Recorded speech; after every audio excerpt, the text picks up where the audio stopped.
I do. I can't imagine contemplating us asking families to have to move grades. That's beyond my comprehension. To allow us to put a road through. I think there will be other solutions that we can create. We've got empty land, quote unquote, that we can use to make things potentially a little bit different or a little bit better. And the only other comment that I would have beyond this, the location of that second entry is very close to the first entry.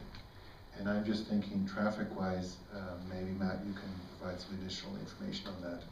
It would be probably more prudent to have it a little bit further apart. So there isn't the same issue of, people trying to decide, should I turn, the next guy, they're so close they're going to be able to turn at the same time and cause potential problems. So that's my feeling. And again, that second entry can be pursued at a much later date if we need to. Thank you. Councillor Foster, then Councillor Connick. Thanks, Mayor Christie. Eric, can we go back to phase 1A, the 4-year capacity? Because I'm a little bit more confused now on that site. I think you had it over maybe next. That's the full 1A. Sorry. That's the full 1.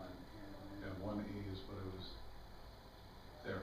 Okay, so what my understanding, my comment was, when you look at number 6 there, that's where the existing diamond is going to be taken out in 2 to 3 years.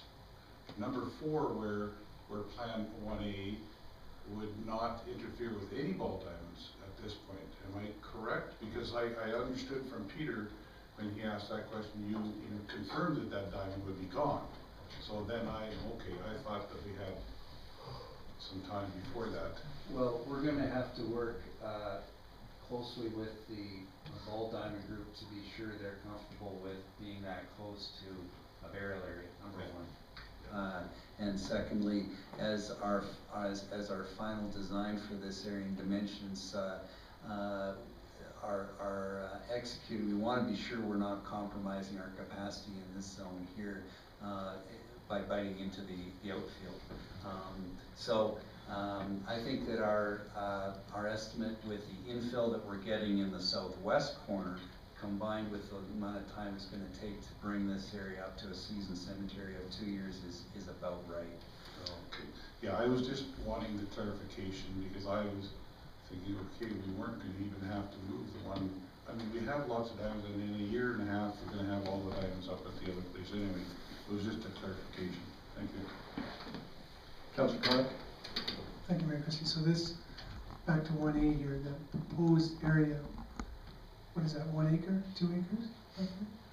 It's just a bit under an acre and a half or so. Yeah. Thank you. I too like the design, and I'm sure through your public consultation that row of trees on the north end was something that was very much discussed, because I know it was here in council many times, and that the barrier was very important to the neighbors to the north side in which the space. So I certainly support that wholeheartedly.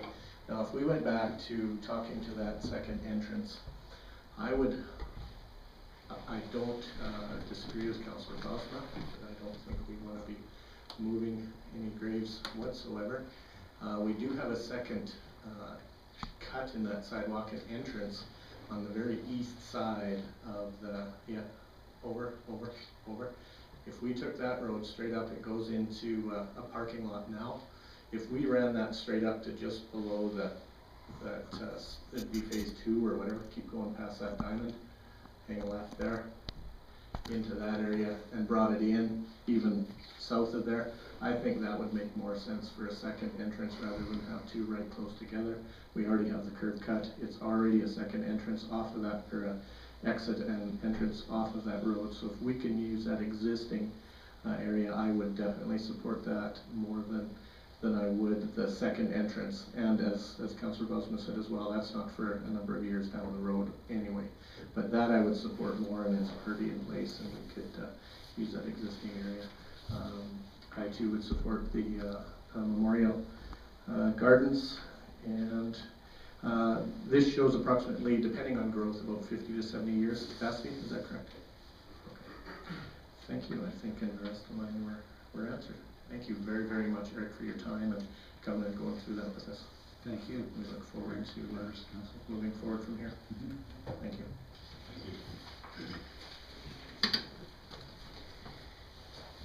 Eric, before you go, could you just refresh my memory? What was the reason for not wanting to move the Lacombe area, the latest one? Primarily because we didn't want to disturb the families. That was the main reason. We had it over here in another location. That didn't go over really well. But mostly the inconvenience to the families. Okay, thank you. Thank you, Eric. Have a great evening. Thank you.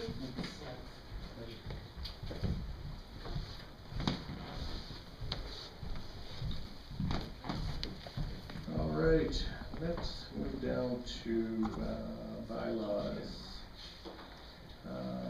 Bylaw 300.7, right? No. Okay. Let's go to AUMA School Resource Officer Resolution. Director Mitchell. Mayor Christie, it's a resolution initiated by the Lacombe Police Service. Certainly Councillor Bosma could provide some more background to this, but we are seeking Council's endorsement of this resolution as a sponsor to go before the AUMA convention later in November of this year. I believe the deadline is certainly approaching for submissions of resolutions, so we're looking for Council's endorsement. But certainly I haven't passed any comments with regards to the purpose behind the resolution, Councilor Bosma. Thank you. Councillor Bosma and Councillor Kite. I genuinely appreciate this going forward. If we decide tonight to AUMA, this is definitely a big item that the Lacombe Police Commission discussed on a number of occasions. It was approved by the AAPG at its conference in May. I just received a newsletter from AAPG indicating that it is being forwarded and reviewed. The reality is that this is a method of proactive policing, where so many times what the police department does is totally reactive. It's a way of educating. It's a way of informing students when they're in the schooling, in the learning mode, what's right, what's wrong. It is just an extremely important program, and I certainly would like to see this move forward. Thank you very much. Councillor Kite. Thank you, Mayor Christie. I definitely am in support of this. My only comment is currently, the current practice in Lacombe, according to many of the parents who go to the Lacombe Commerce High School, is that the current resource officer, if there's shortage in staffing, he is the first one to be pulled to man the streets. And so for the program to be accomplishing what it needs to accomplish, I'm hoping that there will be some kind of guidelines then as to what the expectations are, that the officer will actually be kept at the school. Director Mitchell. Councillor Bosma. One of the opportunities that there is to create the school resources officer as a CPO position. It does not have to be a sworn officer particularly, and that is an option that the Lacombe Police Commission wanted to consider as well. So then all of a sudden it's not the same situation as it is presently, where our present SRO is a sworn officer. So that would probably alleviate it. The reality for our SRO is that he can't get everywhere. He's spread very thin. There's many schools in Lacombe. He's doing his best. There's a number of schools he doesn't reach at all, mostly because of funding. So it'd be great to be able to enhance that program. Councillor Creasy. Thanks, Mayor Christie. I don't think we can deny that the school resource officer is a great thing. I'm just concerned that if we do bring this to the provincial level, that we're asked to be put on equality with the rest of them. We've already got a significantly better deal than what the bigger cities do now, as far as our funding percentages. So that would be my biggest concern, is that this will become a provincial-wide implementation, and we'll be worse off than what we are now, so, that would be my only caution. They may bring it up to where we are now. Many communities don't have school resource officers as well, so. And what I would like to see on our resolution, we just show the city of Lacombe, but I know that the town of Rocky Mountain House, and there are many other supporters of this resolution, so if we could get their names attached to this as well. I know that Todd Becker would definitely, and Rocky Mountain House Council would definitely speak to this. And I do believe there was 2 or 3 other communities, is that correct? I believe there was 2 or 3 that we could have co-sponsor this resolution as well. Councillor Connick? Thank you, Mayor Christie. I also move that administration recommend that council approve the school resource offer resolution to request the government of Alberta to broaden the scope of support for this program. Thank you. It is on the floor, and I just, as I think Director mentioned, writing this down, that we contact Mr. Becker out at Rocky and just see who else would co-sponsor this resolution. That would be my only request, and then before we send it in prior to the 30th of June, that their names are added. Is that? Oh. Yeah, Todd will know. I promise.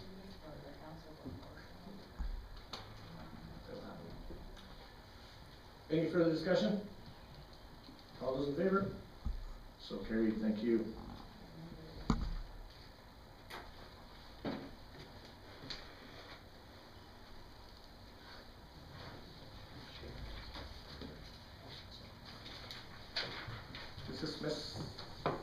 Is this, are you Sherry Bell? I am.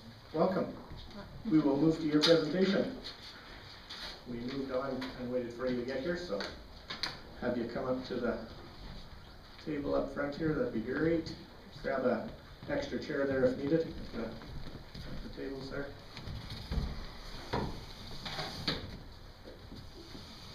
This presentation, Sherry Bell, with regards to snow removal, is that correct? Yes. All right, and I'll get you on the front of the microphone there. There's a gray button. There we go.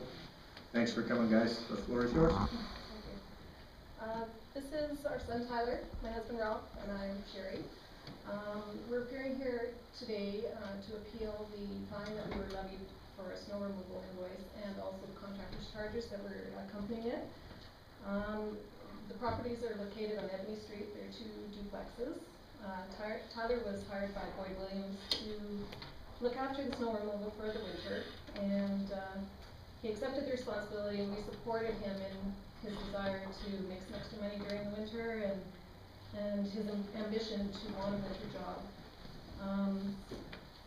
The email that I forwarded to everybody, it shows that he was diligent in the snow removal all winter, and he received payment of $15 per driveway and sidewalk per property. So when he did both of the properties, it was $60. For the 2 duplexes, it would be 60.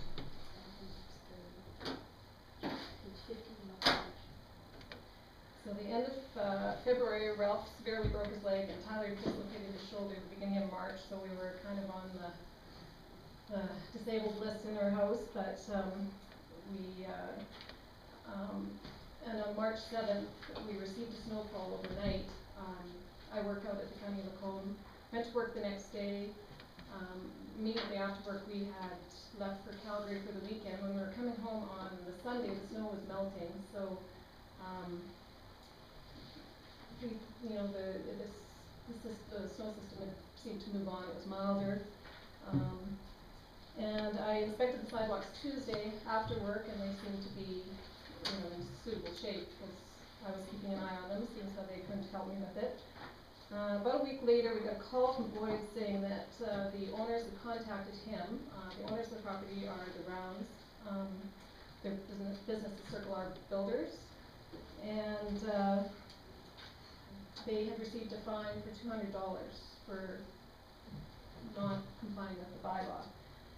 Boyd immediately called us, and he also went in and paid the fine. He didn't want to admit guilt to the fine, but he did not also want the Rounds to be faced with any late payment fees or anything in the future because they were going to be on an extended holiday. While he was in there, Mr. Lowe was in the office, and he also informed Boyd that there would be snow removal bills coming in the mail. March 20th, it upset me that this fine was levied Monday after a weekend, and I'm not sure if I can, I've spoke with many people. They go away for a weekend, they don't always line somebody up to look at their lots every day while they're gone to remove the snow. Not saying that that's the proper way to do it, but it seems to be something that a lot of people feel isn't necessary. I called on March 20th and talked to Mr. Lowe, and he said that I would have to submit an appeal to council. So I submitted the first letter to all of you, which you would have got on March 20th, and I received notification that the fine would have to go through the court system in order to be appealed. With regards to bylaw fines, though, I'm confused. I thought they were handled at council level, and I'm just here to find out if that's true, or because I received an email from Mrs. McCory saying that we'd have to go through the judicial system, but we would have to go before council if we wanted to appeal snow removal invoices. We were given this presentation slot on April 8th, however, we couldn't reach the rounds in time for me to get consent because I couldn't speak on their behalf because we aren't the owners. And so also we hadn't seen, nobody had received a copy of the snow removal bills yet. So April 25th is when I heard from Mr. Lowe. He called me out at the office and said that he had the invoices in his possession. He said they totaled $198.25 and $98.50. I was shocked because that is, I asked how much they charged, the contractors charged per hour. He said $50 an hour. And my response was, well, it took them 3 hours. It has never taken us 3 hours to do both duplexes all winter, and we've had some big snowfalls. As we all know what our winter was like this past season. I requested from him at that time to get copies of the information from the contractor to prove what they did to validate those charges. And to date, I haven't received them. I thought maybe I wasn't receiving them because I wasn't the owner, but the Rounds have not received them. The owners and Boyd Williams hasn't received them. The beginning of May, the Rounds arrived home from their holiday, and they came into the city to pay their business license for 2013. When they got to the counter, they were handed a 2012 business license renewal form that the city was saying they hadn't paid. Boyd had came in and paid the $200 fine immediately after it was invoiced. They were handed an invoice for that showing that it hadn't been paid. And it was up to the Rounds to go home, and Boyd had to come up with his receipt showing that he had paid for these invoices. And because they were showing that they were in arrears. So the Rounds wanted that put on record that they were paid. And then at this time also they were handed 4 snow removal bills. There wasn't just 2, which Mr. Lowe had mentioned to me. There was 4. They totaled $588.25. This was twice as much as Mr. Lowe had quoted me on prior. They immediately faxed them to Boyd and then I received a copy May 6th because it was our responsibility to be doing these walks. We should be paying the fine, but I can't understand how it can cost that much. Boyd did the calculations on how much this contractor is charged per square foot. And if it is indeed $50 an hour that they charge, it works out to them taking 9.3 hours to clear these 2 duplexes. Sidewalks. The sidewalks only, not the driveways. And that's more money than Tyler made all winter shoveling these walks. Circle R Builders did contact Boyd, said he wanted these invoices paid because they were receiving notices saying that they were in arrears. But I don't know how they could be in arrears when they did not actually get the invoices till May 3rd. But these invoices are dated March 31st. So the invoices have been paid. It doesn't mean we're admitting guilt. We still are here today to get some understanding at how this all can be justified. As a comparison, I did some research, and exceeding the speed limit by more than 50 kilometers an hour, you're charged a $50 fine. Going through a stop sign is $287, and distracted driving is $172. This is 2 to 3 times that, and nobody's died. Because other offenses are things that people could die for. I just would like an understanding how the city can justify this high of an amount for an offense when nobody was injured. Not that we've been told anyways. And also the other thing that Boyd Williams has asked me to bring forth is within their office, one of the fellow realtors had their sign located on the property, received a courtesy call from a bylaw officer saying that there's snow had accumulated on the sidewalk. It happened to be this realtor's wife, or husband, sorry. And he informed her that if the snow was not removed, they would be faced with a ticket for the offense. Boyd had 3 signs in front of the duplexes that we're talking about, and we weren't chronic abusers, so we don't understand why there's kind of a double standard here in town. City, sorry, I knew I do that. The only thing I can think of is that the whole area behind where these duplexes are located is under construction. There's an alley located to the north of the one duplex. Quite often the contractors would go there, take this corner too narrow, and snow would pack down on the corner. So unless when the contractors went, they had an awful time getting that lifted up, I don't know. And also along the south side of the one duplex where the sidewalk is, contractors often park their vehicles with their truck and the trailer on the sidewalk or whatever. We had an awful time trying to remove that snow all winter. But we don't feel like it's our responsibility if that happened, that we should be paying for that. We also know that all the properties that were being built behind there, they weren't shoveling their walks as they were building. These duplexes have been vacant all winter. Those properties are vacant all winter, and yet we don't understand. And I did do a little research to find out what a going rate of somebody that does snow removal for a living is charging, and it's about $20 per driveway sidewalk. So that's all I have to say. I feel kind of red. Thanks, Sherry. Council, any questions? Councillor Foster? Thanks, Mayor Christie. Sherry, thanks for your presentation. I had a question. You said something about nobody had received something, and I missed what that was. We had asked for, when we found out what the contractors charged, we had asked for the documents to prove what they had did, like pictures or what they had submitted to the city, in order for because the invoices we got have come from the city, and it just says snow removal, the date, and then the administration fee. And as a side note, the administration fee wasn't calculated in that 9.3 hours that it supposedly took them to clean the walks. But so I wanted something to validate what they did for this amount of money. Okay. If we're having to pay for it. Sorry, who did you talk to get that information? I originally spoke with Mr. Lowe.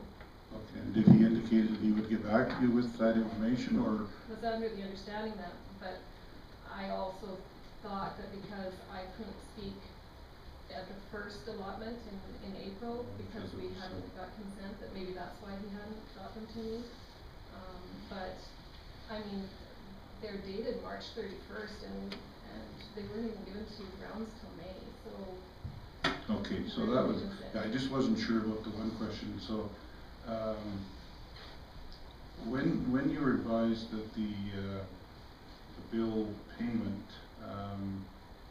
hadn't been, it was in arrears for the rounds, I guess, were they to your knowledge, have they been provided with any information subsequent to that to say that it was looked after?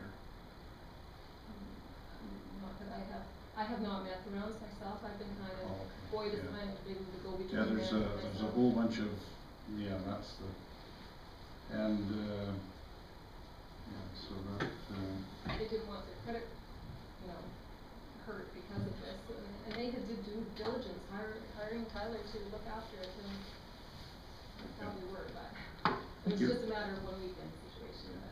Thanks. Councillor Creasy, then Councillor Kite. Thanks, Mayor Christie. So it sounds like we've got quite a few issues going on here on one side. I want you to know that the reason that this fine system was implemented was for safety reasons. I think we as council admitted perhaps an error in the way it was implemented with the billing and the fines, and we have since changed that, which will be helpful. That doesn't interfere for your situation, but given that it wasn't like you were a chronic offender or a repeat offender of this and whatnot, I'm certainly willing to make a motion that we absorb the snow removal costs that We're still in this public presentation here. I can't make a motion. Well, No. shortly. I said We'll move it. I said I was willing to. Yeah. Yeah, and I am willing to, Yeah. but I don't know, there's lots of pros and cons to this whole thing. I find it difficult to believe that we need to be charging an individual who has worked diligently all year to remove snow, and now we're telling this young man he has to pay it all back plus some for doing a good job all over one weekend. I mean, it's unfortunate. I just don't think it's right. And I guess the positive note is the reason why we did change the system, the way that this is implemented, so that people will have, I guess, a bit of a wake-up call that in fact they are fined, and give them a bit of a time to get it cleaned up. So it has changed, and that's one positive thing. So thanks for your presentation anyway. I would also hope that there would be some discretion on a weekend. If it happens on a weekend, you can't nail everybody right on Monday. I know there's always a gray area to a lot of things, and personally, that's how I do it. All right. Councillor Kite? Thank you, Mayor Christie. I was going to say many of the same comments that Councillor Creasy already said. I know that in the past we have picture evidence that the bylaw officer does take before they do issue a fine for the snow removal, so I assume that that would be available somewhere.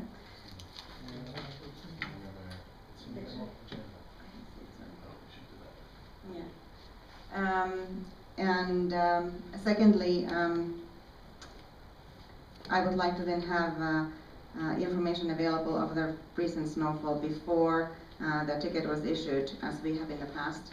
So once we deliberate, we'll get all this information from administration to see what actually happened before the snow removal ticket was issued, and then we can make an educated decision. Thank you. Councillor Connick? Thank you, Mayor Christie. Just a few comments I wanted to make sure. As for the weekend, the whole business of do we give a grace period for the weekend? And the problem with that is people are still using the sidewalks on the weekend. So if they're not shoveled, there's still that opportunity that someone could slip and fall. And that's one of the reasons why we made these changes a couple years ago, because we have had people fall. And you talk about safety issues and people not getting hurt or getting hurt in a speeding ticket, but people have gotten hurt because sidewalks haven't been shoveled. I do appreciate the fact that you said that people leave for the weekend all the time and don't shovel their walk. Yeah, they do, but it's their private home and they're running the gamut on the gamble that they might get a ticket. But I know you acknowledge the fact that you had a contract here, and in hindsight, perhaps the arrangements should have been made because you had a contract there. And so I appreciate that you recognize that, going forward, of course, that maybe this, we've all learned from this, so to speak. So, Councillor Kite? Thank you, Mayor Christie. One more comment I forgot to mention was we do have the rule of thumb that we do not issue any tickets until 48 hours after the latest snowfall. And so there is a 2-day grace period, regardless of a weekday, a weekend, when that happens. All right. Well, thank you very, very much. And what we'll do is we'll go right into the memo here, but thank you for your presentation. And stick around and we'll talk about it, make a decision here first. Should we wait outside or? No. Just take a seat in the gallery there. Thanks, guys. Thanks, Tyler. Thanks, Ralph. You bet. We will go to that. Report. Sorry. Director mentioned.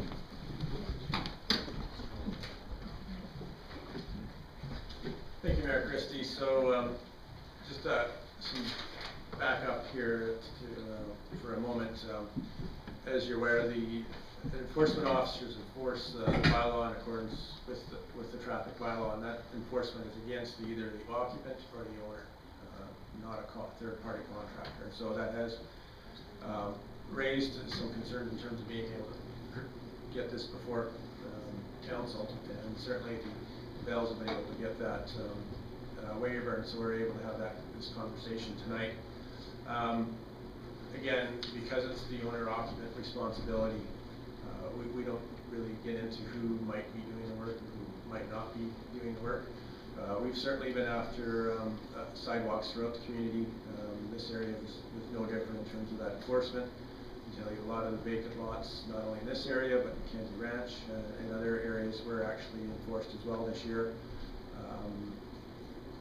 In terms of the fines are not, they're municipal tickets at this point, but if they're not paid, they become provincial summons, and so those do become court-related matters. So we don't have those before you tonight. The officer did offer some discretion because these are, even though they are duplexes owned by the same owner, they are individual properties, and so it was within his authority to issue tickets for each of the 4, and I believe they only issued it on a per building basis. And so there was some discretion issued at that time on an enforcement basis. From a cost point of view, our contractor was hired through a RFP process.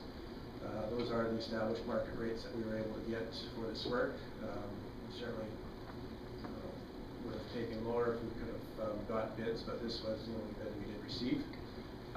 The work that was related specifically to this was ice buildup, and so not only are there labor charges as well with that, and I do apologize if the owners haven't seen the detailed billing, but there was ice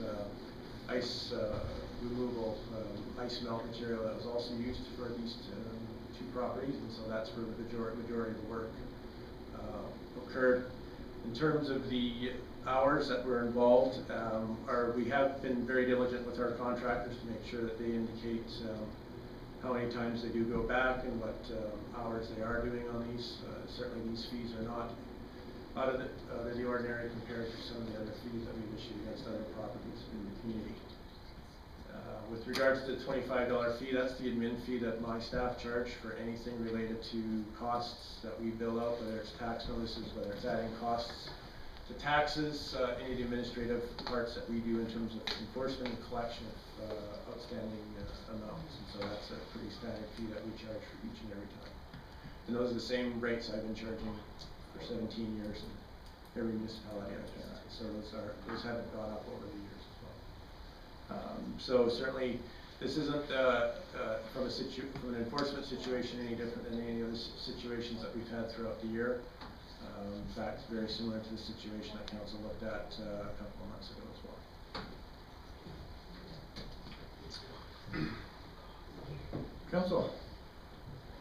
Councilor Belsman. Thanks, Mayor Christie. Michael, you mentioned that there were, I guess it was fines, not snow removal invoices, fines that were issued per building rather than per property. Okay, because the snow removal is done per property. Okay. Councilor Foster. Thanks, Mayor Christie.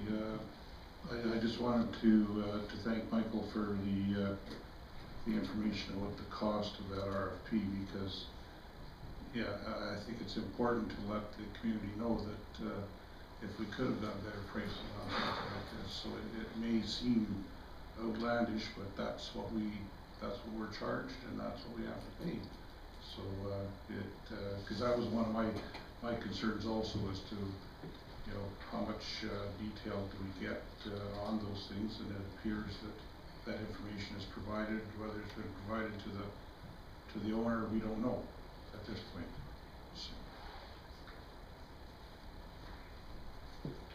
Director Mitchell. So, I think Councillor Creasy did identify a change in process that Council approved for later in the year. One of the other changes that we've also added, contractor will have to take before and after pictures each and every time and attach that to their invoice as well, just to show for us that we have a record of the work was actually done, because we've had that question raised as well as part of this process.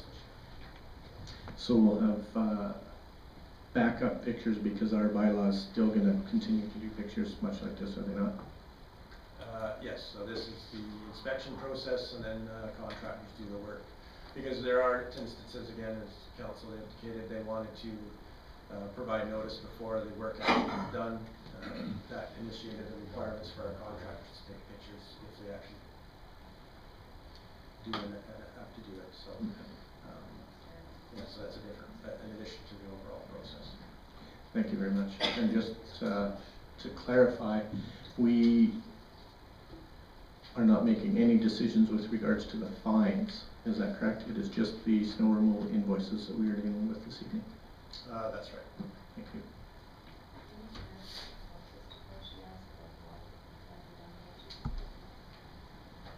With regards to the fine, go through the fine process. Certainly fine process. It's some fines issued under this traffic bylaw are no different than any other municipal violation tag. It is a voluntary payment. Certainly, if it isn't paid after so many days, then it becomes a provincial court summons, and then it enters the court process. But with that said, they aren't necessarily the purview of council, because it's not administrative cost. It is a actual municipal infraction fine. Excuse me, if I may just speak again for a moment. Yep. The total amount of the actual snow removal invoices was $588.25. Just, I'm not sure if I clarified that in my speech. And with these pictures here, we're seeing what looks like slush, which kind of goes along with what I had said about it melting. The following Thursday, there was a huge weather system coming in, and we got a huge dump of snow the Thursday night. So we did shovel like the following Thursday, Friday. And I spoke to Mr. Lowe after that, and he acknowledged that he saw that we had shoveled. I'd also asked if there's an empty lot between two properties, and all winter we would shovel up to that lot and then hit it like just on the sidewalk where they hadn't shoveled. So I had asked for validation why they weren't getting a ticket, because if they were, their snow would be gone. At one point, after the huge snowfall, apparently they did receive a ticket in December, and that was the only one that they got. It was the property owned by Abbey Master Builders. When I talked to Mr. Lowe after the large snowfall we got, I said, like, Abbey Master Builders still hasn't shoveled their walk, and he said, yeah, I noticed that it hadn't been shoveled yet, but I don't think any ticket was invoiced, so just wanted to add those points in. Thank you. Councillor Foster, then Councillor Connor. Thanks, Mayor Christie. I just want to make a point about this as a general statement. When we're trying to be proactive in our community, and somebody said it's for safety reasons. Doesn't matter what we're trying to accomplish. So somebody might get away with speeding down the street 26 times. Get caught the 27th time, and everybody else sees that they got away with 26 times. I think the importance of what we're trying to do is the intent is to educate our community that it is extremely important to clean our walks in this particular case. And I see abuse every day in the wintertime. that I'm out walking, and I walk an awful lot in the wintertime. Have I taken down the addresses? And perhaps I should be, but I haven't. You know, so it all depends on how proactive we want to be when it comes to this type of event. So that's what I'm focusing on more is the reason that we have done what we have done, not on, there seems to be a lot of confusion here, and I think we're clarifying some of that from what I had understood to begin with, but I think there's some pieces there that are difficult because we've changed our process. So some councillors may or may not have difficulty with the decision, I guess, at the end. Thank you, Councillor Conick. Sorry, for my own clarification, and so the fines and these invoices have all been paid? And okay.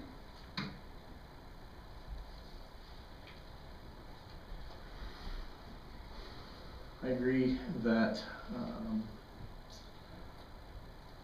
well, pictures are worth 1,000 words, but process as well has to be carried out correctly.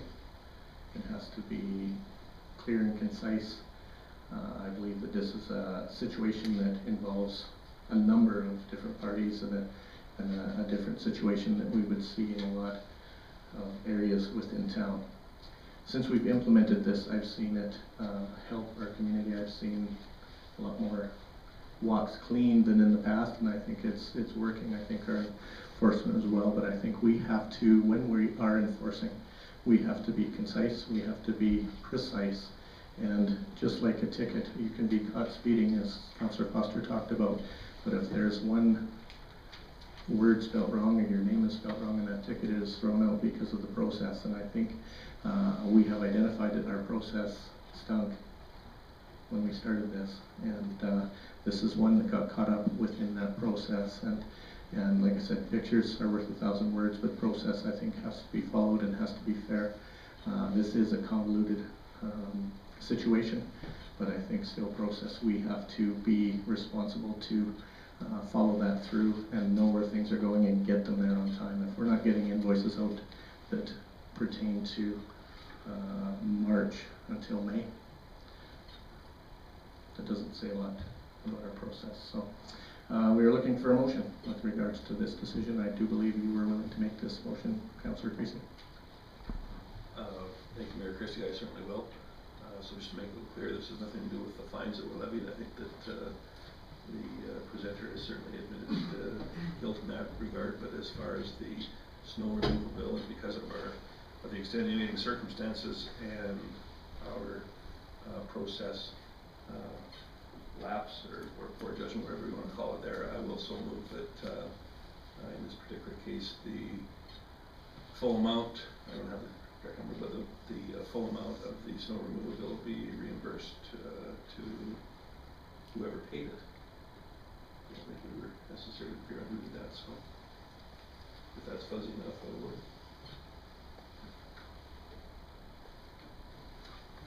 All right, so for clarification as well, voting in favor of this motion, you're saying that the invoices should be repaid to whomever paid them, and voting against this motion, saying that they should stand as is. They are paid, and they should remain paid. Any further discussion? Councillor Kite? Thank you, Mayor Christie. I had one question. In your letter, you said that you were shown the invoices already earlier than May, that Mr. Lowe had them in his possession. But the property owners didn't come back from holidays until May, and that's when they received the invoices. Did I get that correctly? Right. He had the invoices in his possession, but he only had 2 of them. Originally, he just quoted me 2 invoices, and I was shocked at that rate. And then it wasn't till the rounds arrived home in May that they were actually handed the invoices, and it was actually 4 invoices, and they immediately phoned Mr. Williams and said that there was $588.25 worth of snow removal invoices in their possession. Thank you. Councillor Foster? Thanks, Mayor Christie. I'd like to ask the mover if the rest of council agree that the process certainly wasn't 100%, but I think that, you know, at the end of the day, we're going to reimburse that contractor, or sorry, we're going to reimburse whoever paid this. So who's paying this at the end of the day is all the taxpayers in this community. So I would make a recommendation that we meet halfway. I don't know if that's acceptable to the mover, but I think that there has to be a little bit of, you know, I mean, there's 3 parties involved here, and I'm not convinced that the message is strong enough if we haven't agreed to come to some compromise. That's all I'm suggesting. As the mover. Thanks, Councillor Foster. It's certainly a point well taken, and I understand your input there. I guess the reason that I was willing to put it forward the way that I am is because of the process that we as council have put forward. I believe was as much at fault here as anything, so that's the reason why I'm making it. I think I'll leave it as I stand, but you're certainly welcome to make one afterwards. I would suspect so. I will leave it as is. Thank you. The motion is on the floor. I'll call the question. All those in favor? Opposed? That motion is carried. Thank you for coming out. Thank you.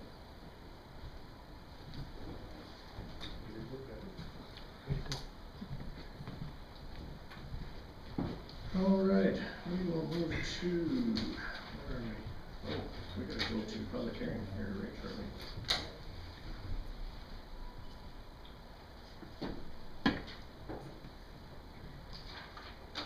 Director Mitchell? So, just as a follow-up, because we are now into weed season, we are in the process of writing, or updating our formal process with regards to weeds, because we will be in the same boat as you saw tonight. I have removed all discretion from my peace officers with regards to notification, so there will be no verbal warnings. Anyone who we receive a complaint or receive a noticeable unsightly premises will be given an automatic 14-day notice. In fact, we started sending those out today. The appeal process for those 14 days is has to happen within that 14 days. After that, the fees, the fines are not appealable. That's the difference, because that is an MGA provision, not a traffic. So I just wanted to give council a heads up that we might start to get some phone calls. So we're certainly getting complaints about unsightly yards as well as part of that. So. Thank you very much, and I would ask that you ask them to be concise and precise with quotes and what they're telling people and what they're not telling people on the phone as well. So from our side, we have to be responsible on that aspect as well. So. Councillor Kite and Councillor Creasy. Thank you, Mayor Christie. Just a question then, are we going to put that in the city pages?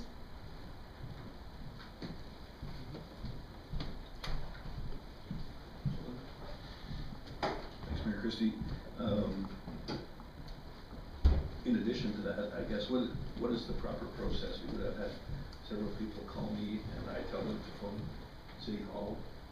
Are they supposed to go directly to bylaw? Are they supposed to go?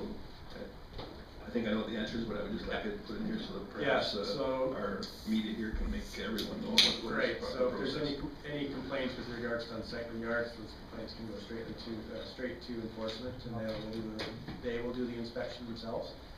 And so this allows we don't need this because there's no ticket, and yes, there is a ticket, but because this is an enforcement order, we become the witness for that cleanup order, and so we will do the inspection, and if it we deem it based on the growth or whether there's other unsightly issues. We've got, I think, 3 active files involving other stuff other than grass right now. We'll issue those enforcement orders based on the observation and document or the evidence that we gather from that. Thank you. Super. Thank you very, very much. 14-day notice period, that means they have 14 days to clean it up, and then they have to get it vacant. That's right, they have two options, either they appeal it to this council, or we can either uphold, extend, or deny, or they clean up within 14 days. We will do a post-inspection. Yeah, so we do the post-inspection. 7 days is the minimum under the act. We're doing 14 days to allow for notification. So if I just have a little clarification on that, Nicole.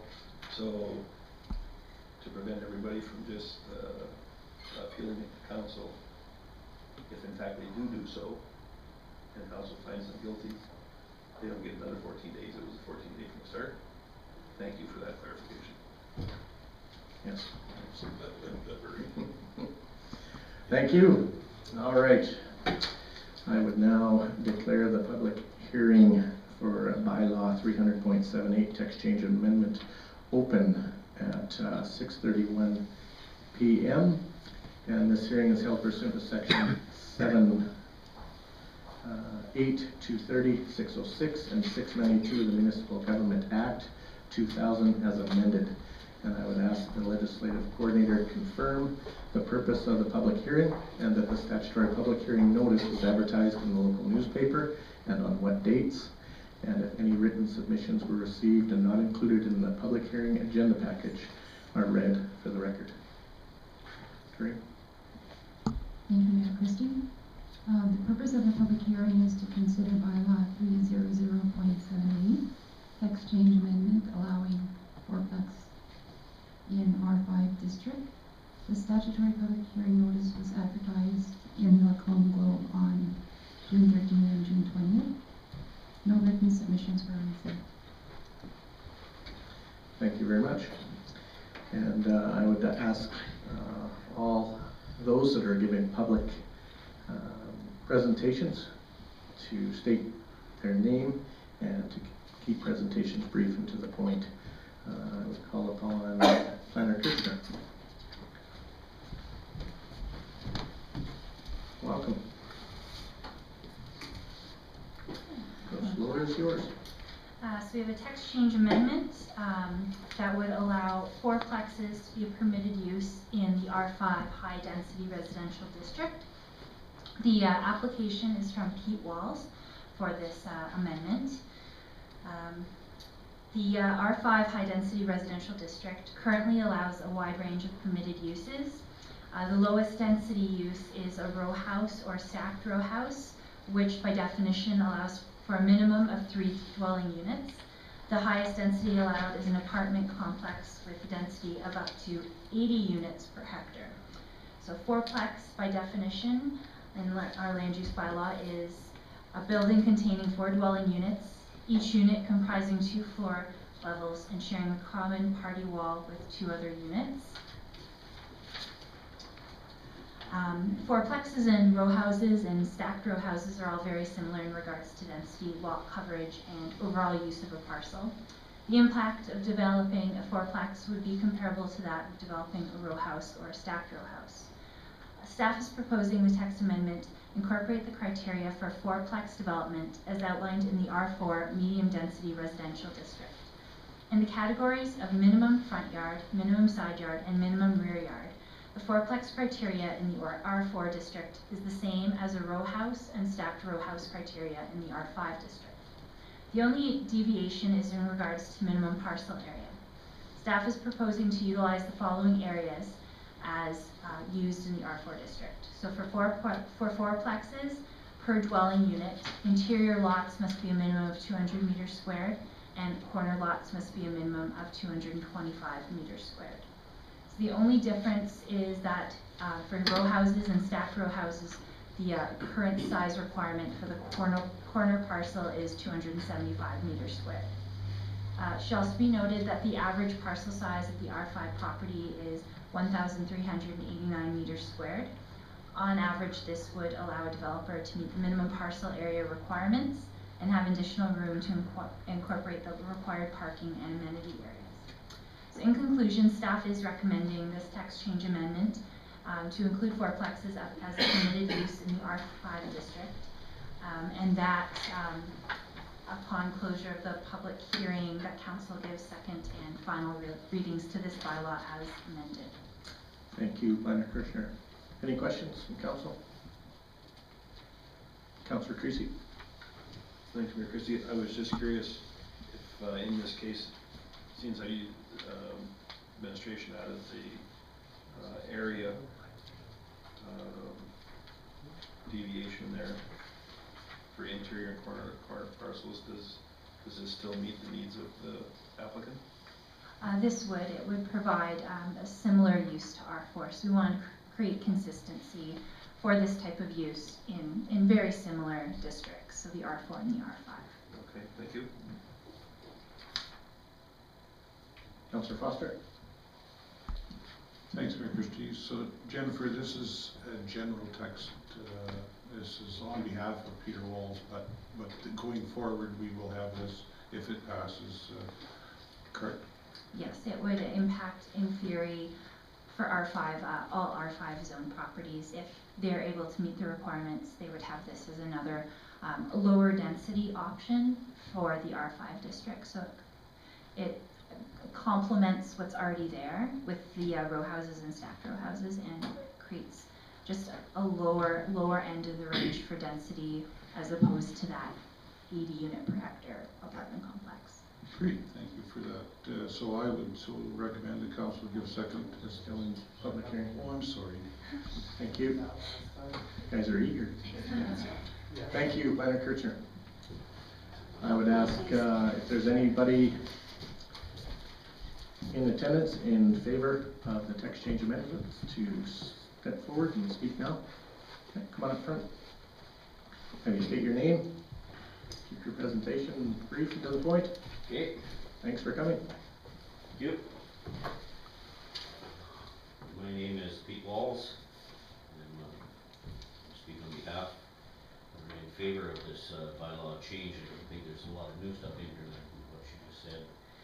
We're acting on the premise that it better fits, the fourplex better fits an R5 high density zoning than it does lower density or medium density R4 zoning. R4 is the only place in the zoning bylaws that a fourplex is even mentioned, and that's under discretionary use. So to have it in a permitted use in an R5 zoning we feel is more appropriate. We know that there might be some opposition to this, and people that live in the R5 zoning, but we feel we're actually offering up a bit of a carrot to them, because this is less dense housing than some of the permitted and discretionary uses in R5 at present.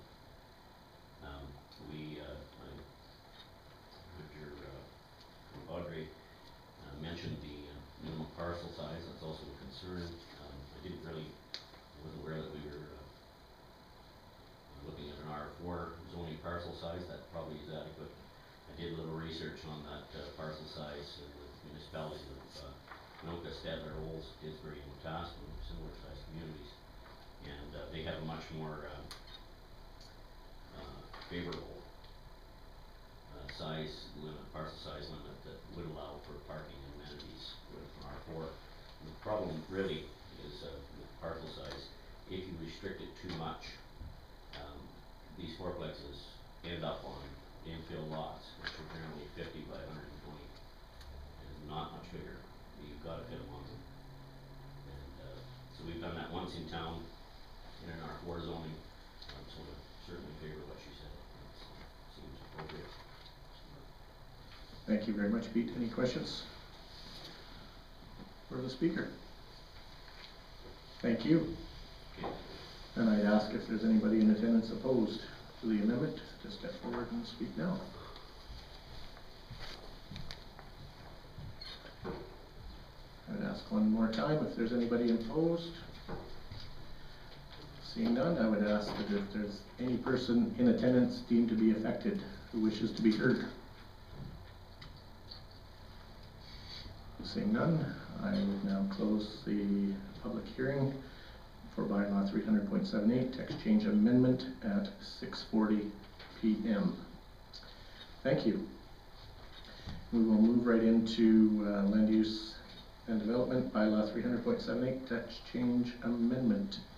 Finance Kirchner.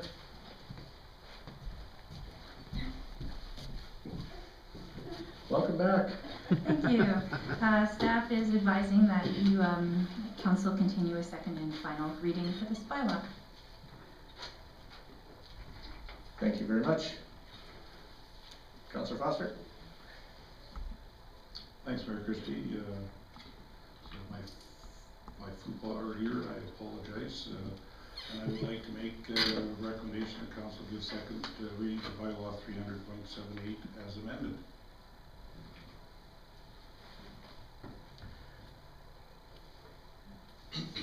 Was there an amendment? It was simply one of the subtitles in the bylaw. Yeah. So Okay. the context hasn't Yeah. changed. Thank you very much. Any discussion on that? All those in favor? So carried. Thank you. And you're looking for final as well, Senior? Councillor Boswell. Thanks, Mayor Christine. I move that council give a third and final reading to bylaw 300.78 as amended. Thank you. Discussion? Seeing none, all those in favor? So carried. Thank you very much. Don't move. We will move to bylaw 300.79 text change amendments. Leonard Kirchner. Thank you. The city has received an application for a text change amendment that would create a new use in our land use bylaw. We have come up with the term supportive residence, and that this definition would be added as a discretionary use in the R1A, R1B, R1C, R2, and R4 districts. And this is being presented as bylaw 300.79. The applicant is Mulvey-Hill Inc., and they are working on behalf of Youth Unlimited. Supportive residence is being defined as a use within a detached, semi-detached, or duplex dwelling with 2 or more accommodation units where residents are selected on the sole discretion of the operator. Mandatory placement of residents by governmental agencies or correctional services shall not occur. Support services offered on-site are focused on guidance and counseling and do not include on-site medical facilities. This type of use, while similar in nature to adult care residences, will allow for supportive living for a variety of age groups, including youth, and will not focus on residents who need round-the-clock physical or medical care. It is proposed that this use will not have mandatory placement or be of an institutional focus. Staff is proposing that supportive residence be used as a discretionary use in the R1A, R1B, R1C, R2, and R4 districts. The types of housing that we have supported for this type of use seem conducive for the type of style of supportive residence that we are aiming for. The R1A, R1B, and R1C will allow for the development of new detached dwellings, which are permitted uses, and the R2 and R4 districts allow for the development of detached, semi-detached, and duplex dwellings as either permitted or discretionary uses. In addition, through the selective wording of the definition, the district choices, administration is limiting this type of use to smaller density homes, which will help limit the size of supportive residences and maintain the residential nature of the use. It is felt that these types of housing will limit any potential neighbor conflicts by ensuring a lower density and having the ability to accommodate a potential increased demand in parking on site. In addition, staff is proposing specific recommendations that will help ensure that supportive residents will meet the community standard of development. The conditions are as follows. The building must be of residential architectural style, reflecting and complementing the residential development of the surrounding neighborhood. Supportive residences shall be contained within a dwelling unit and shall be subject to the landscaping requirements for the applicable dwelling type in which the use is contained and the development regulations of the applicable zone for the dwelling type in which the use is contained. The facility must have permanent staff living on site. The number of staff living on site and total number of staff working on site shall be outlined in the development permit application. The development must include rules and regulations which all residents must voluntarily abide. A summary of the rules and regulations shall be provided and considered as part of the development permit application. Supportive residences shall not be clustered in any one area of the city. Consideration of similar developments located within an area will be at the discretion of the development authority. And lastly, proposed parking requirements will be calculated using the following information. 2 parking units per the dwelling, 2 parking stalls per the dwelling unit, 1 parking stall per staff member not living on site, 1 parking stall for each additional staff member living on site if the number of staff members exceeds 2, and 1 parking stall for 3 guest beds. Each proposed development of a supportive residence will be site-specific and will need to meet all the requirements of the land use bylaw, including landscaping, parking, design, and operational elements. Each development will be reviewed by the city's development officers, with final decisions being made by the Municipal Planning Commission. We do have a specific application that is triggering this text change to the land use bylaw. They will be attending the public hearing when it is set, but I will provide this example to provide some context to this as what the rationale was behind this use addition. So Youth Unlimited is proposing this text change to allow for future proposed supportive residents. Youth Unlimited is looking to fill a housing needs gap by providing supportive residence for youth who have found themselves without a stable housing environment. For some residents, this may be an alternative to foster care or an unstable home environment. The residents would range in age from 16 to 22 and would provide the support and assistance needed for these young people to become full productive members of the community. The supportive residents would have house parents living full-time in the home. They would provide a peaceful, safe, and trusting environment for the residents. Youth workers would work one-on-one with residents, helping them set goals for the future, heal past hurts, and discipline when required. Volunteers and community organizations would supply further support and assistance to the home. The residents would also be enrolled in school and/or have jobs within the community, which will help them gain skills for the future. In addition, there will be a strict policy of no violence or drugs in the home. They have provided a little bit of supporting material that I've provided, and I expect they'll be having more items to be included for the public hearing. The applicant has paid the fee, and staff is recommending that council give first reading to the bylaw and that a public hearing be set for Monday, July 22nd at 6:30 p.m. to consider this bylaw. Thank you very much. Councilor Bosma. Thanks, Mayor Christie. Could I get a little bit of an interpretation or an explanation of why in the development permit application you must include the rules and regulations which all residents must voluntarily abide? That just doesn't seem to make sense as part of the development permit application. Well, it would be items that would be necessary to take it to the Municipal Planning Commission for approval. So it would be supportive material, much like hours of operation for business would be needed for site plan. So this would be supporting material that we would require for them to, for Municipal Planning Commission to be able to review the overall situation and determine if what they are proposing is appropriate and feasible for its location. Councillor Foster and Councillor Kite. Thanks, Mayor Christie.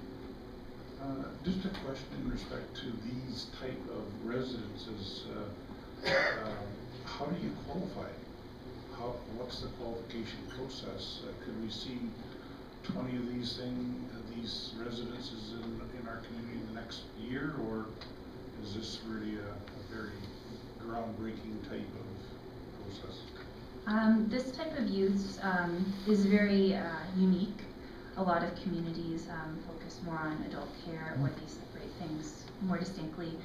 In regards to youth care in particular, they don't have any standards set in Alberta. This would be the very first of its kind in Alberta. They have done this type of thing in Manitoba, but it's very much a first step. Some of the existing adult care residences may fit better under this definition than the current definition. So currently right now the problem with our definitions is adult care is focused on adults. It's very specific, and the focus typically tends to be more of the seniors buildings that typically fall under that category. So this is providing a bit more diversity and opportunity for different types of supportive residences.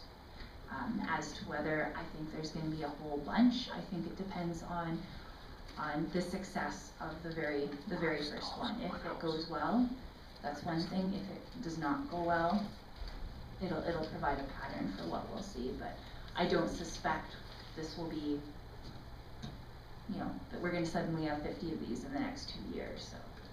Thank you. All right, and you're looking for first reading and the public hearing. Councillor Kite.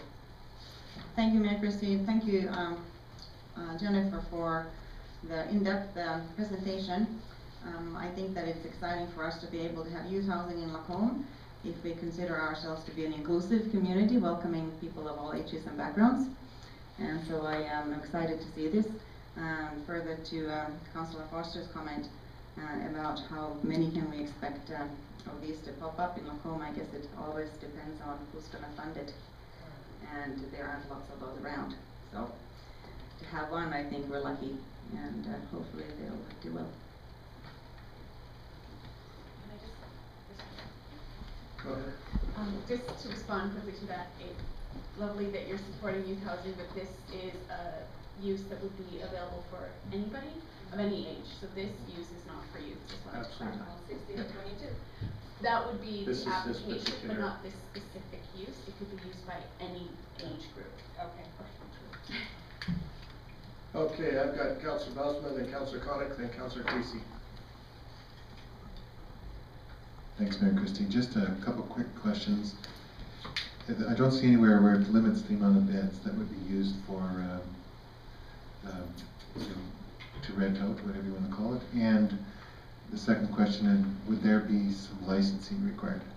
In regards to the first question, by limiting the types of houses that would be allowed, that limits the amount of, increases the amount of parking requirements, and as well, once you hit a certain threshold, the building code requirements for that type of building goes up. So how many? I think it's 10 beds, and all of a sudden the building code requirements go quite high. So a combination of building code plus the higher parking requirements, plus your lot sizes that you see in your different development areas should help keep it to this, and also by keeping in residential neighborhoods, we're hoping to keep that residential focus and for it not to become an institutional focus in size. Thank you. Councillor Connick. Oh, and then your second question. Since this is something new, the province, as far as we know, there are no set licensing. So that could be something that might be coming down the pipe as these types of uses start springing up. That would be, I think, a pretty reasonable assessment. But currently, there are none compared to nursing facilities, for instance. Thank you. Thank you, Mayor Christie. I would so move that council give first reading of bylaw 300.79 and that a public hearing be held on Monday, July 22nd, 2013 at 6:30 p.m. to consider bylaw 300.79. Thank you very much. Councillor Creasy. Thanks, Mayor Christie. Just a couple things as far as the age categories, so that has nothing to do with this?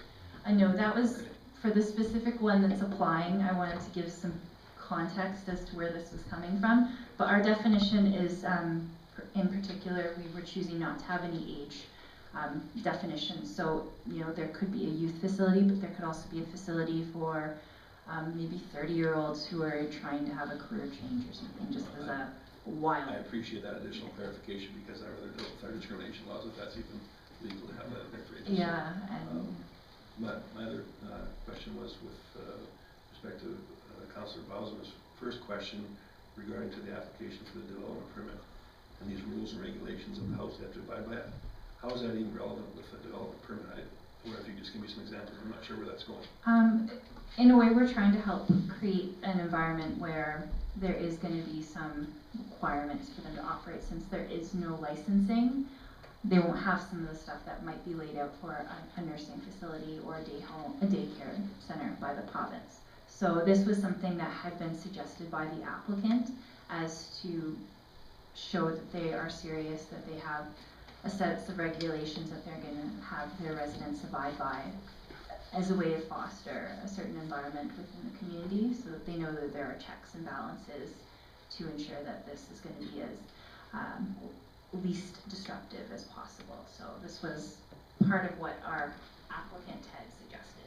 And just to clarify, we wouldn't be able to condition the development permit based on those rules and regulations. It would just be presented as part of the application to show support for that application to MPC, but we would not base a condition of the permit on those rules because we just couldn't. So just supportive information for Yes, MPC. Okay. absolutely. Thank you for that. That's all I had. Thanks. Councillor Kite? Thank you, Mayor Christie. One question, what is the difference between supportive residence and supportive living then? Because supportive living can be for any ages, not just seniors.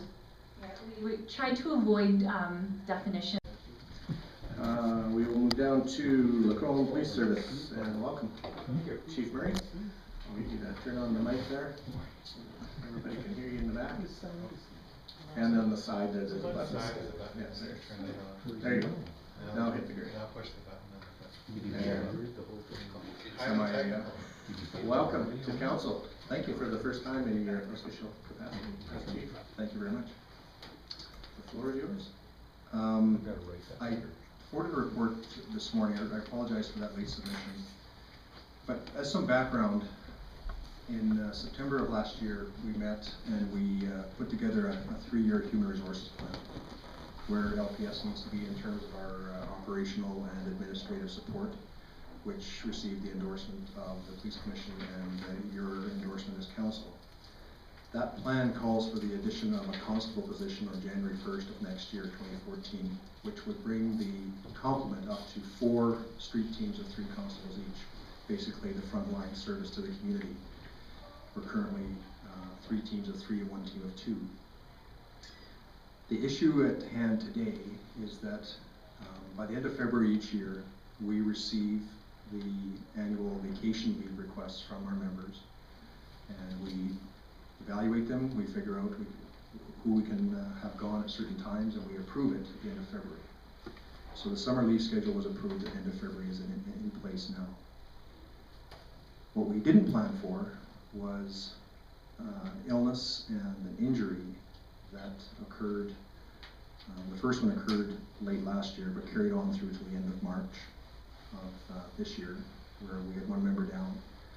And then mid-March of this year, another member, as a result of an injury, went down, and that member was supposed to be back in the middle of June. And now the most rosy outlook is that that member will be back maybe January or February of next year. So we are effectively having to go 9.5 months without that position. To further complicate our situation, another member went down with illness and is going to be gone for the next 10 weeks. And all of this at a time when we are going into our leanest staffing months.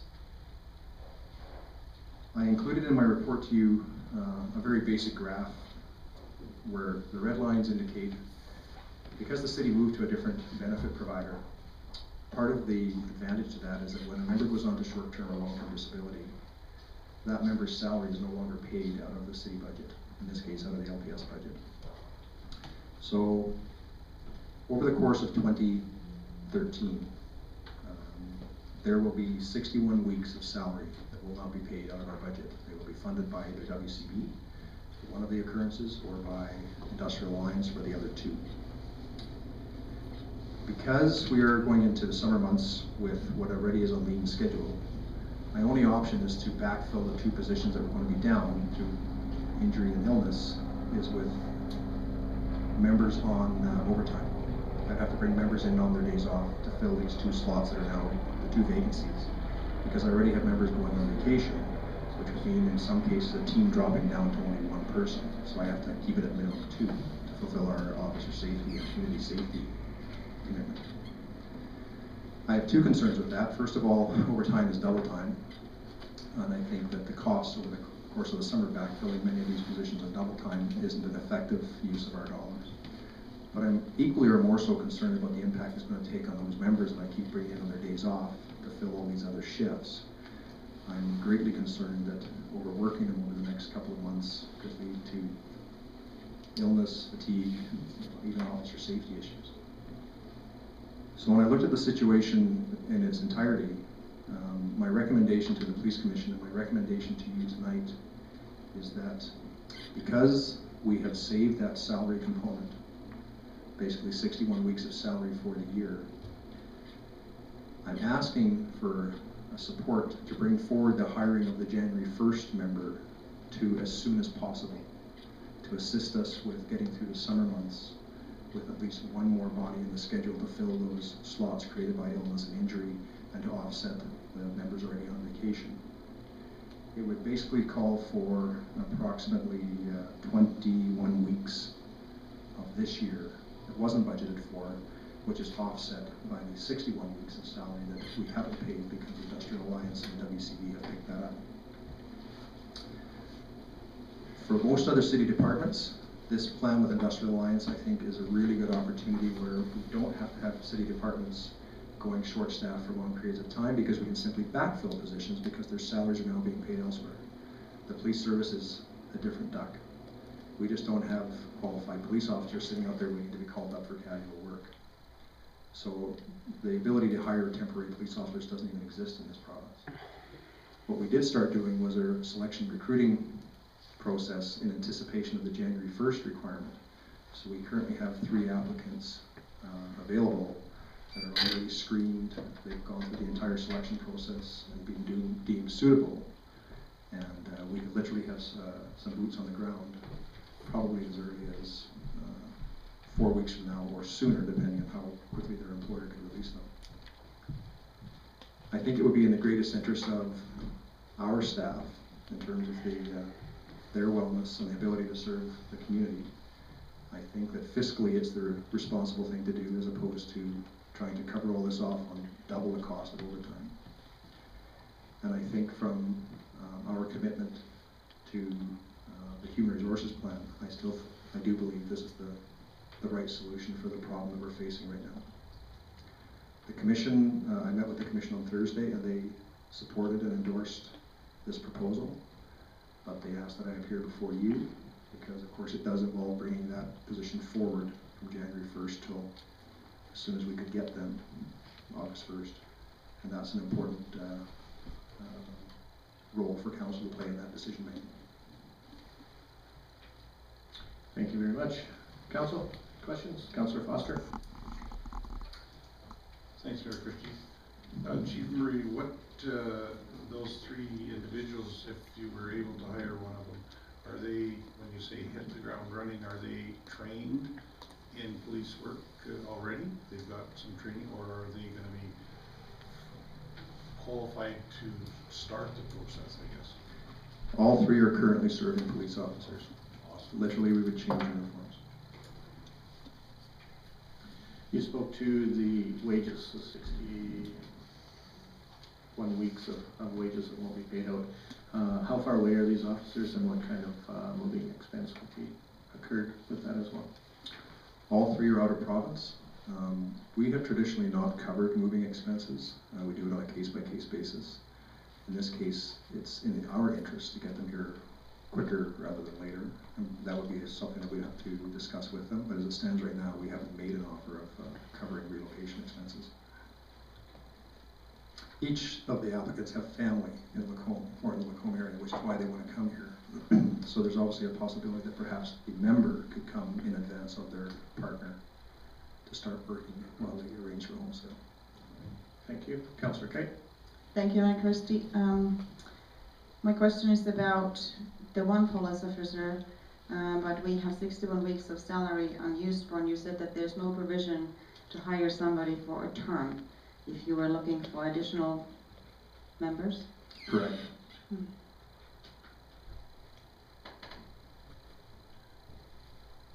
Councillor Boswell. 2 items. One is out of the 61 weeks of pay that we haven't, the city hasn't paid out, would you consider some of that paid out in overtime already? Yes, it has. Okay. And so I would like to make a motion that council approve the hiring of an additional sworn officer starting as soon as possible.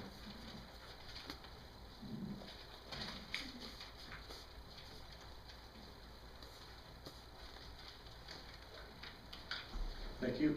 Councillor Foster, then Councillor Creasy. Thanks, Mayor Christie. So Chief, the cost of those individuals, are they varying degrees of tenure? Are we looking at getting the least expensive for the best buck, I guess, or what is your, I guess if you're looking at a 5-year member or a 2-year member or a 10-year member, I think probably you would enjoy training that person under your guidance as a 2-year member, and we would get a better price. The most junior of the 3 qualified applicants right now is 4 years service. The next one is almost 7, and the other one is 20. The cost to us as a police service is the same for all of them, because we won't bring anybody in higher than a first-class constable, regardless of what they have. So I would focus on the best fit. What do we need in terms of experience? What do we need in terms of personality? What would be the best fit for us? Councillor Creasy. Thanks, Mayor Christie. I'm just curious what the reason for the new officer in January is. This just the force is just growing, or is there somebody retiring, or what's? I'm just curious. Yeah, when we did the human resources plan to look where do we need to be over the next 3 years, we realized that in order for the street teams to function effectively, we needed a minimum of 3 on each one. And currently, we only have 3 teams of 3 and 1 team of 2, which meant that that team is constantly being augmented by a sergeant, and then the sergeant isn't able to perform their duties as effectively as we need them to do.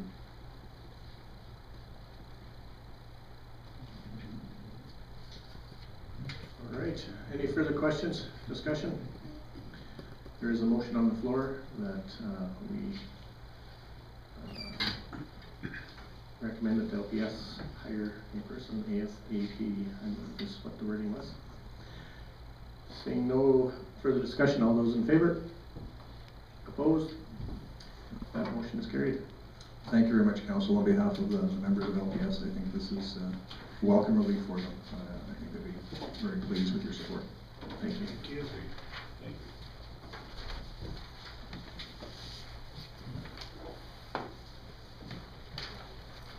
Director Vaughn. Cemetery Services. Cemetery Development Project.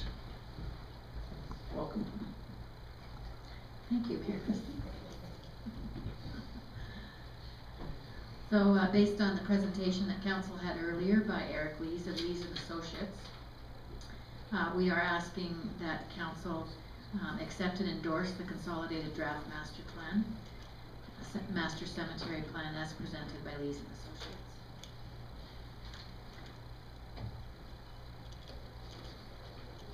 Thank you. Councillor Connick, then Councillor Creasy. Thank you, Mayor Christie.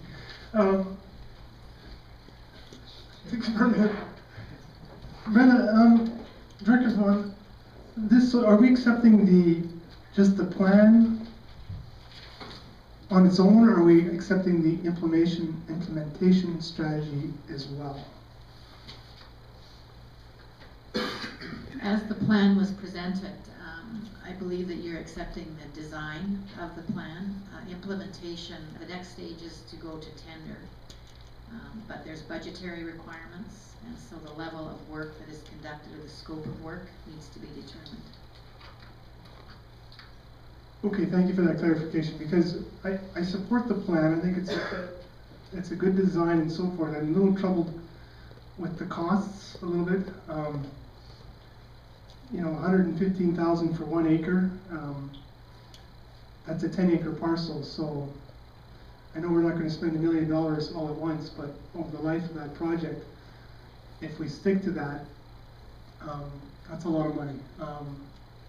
And as we all know, costs always go up in year 10, and I mean, maybe 150 now, but when we do phase 5, it's going to be 150.